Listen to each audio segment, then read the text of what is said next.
però il taglio Due di significativi Gianluca edifici dell'antico centro storico di Agrigento vengono giù in un attimo, senza particolari preavvisi. Le macerie del Palazzo Schifano vengono rimosse subito. Quelle del Loiacono giacciono ancora addosso alle abitazioni vicine dalla scorsa Pasqua.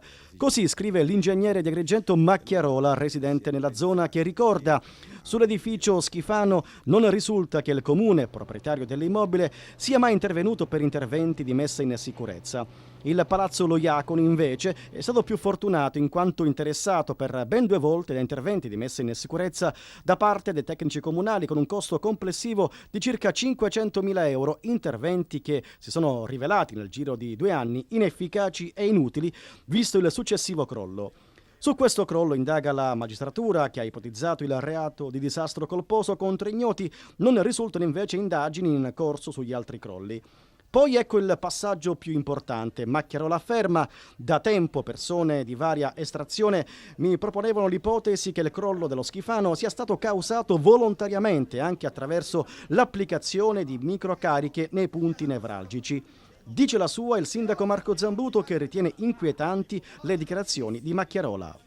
Guardi, io spero che come dire, questa ipotesi venga fugata, perché se fosse così ci troveremmo veramente dinanzi a una situazione in cui in questa città io posso comprendere lo scontro, il confronto, però che poi si arrivi a questo, onestamente andrebbe ad indicare un livello di animosità e di odio che non penso ci possa essere in una comunità civile.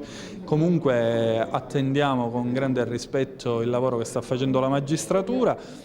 In questo senso noi abbiamo fatto fin dall'inizio tutto quanto era nei nostri compiti dovere fare, nel recupero delle risorse finanziarie, nel fare il progetto per andare a mettere in sicurezza l'area e andare a rimuovere le macerie. Attendiamo la valutazione dei consulenti della Procura della Repubblica sul progetto che noi abbiamo presentato per iniziare i lavori e quindi finalmente fare tornare alla normalità il quartiere importante della nostra città.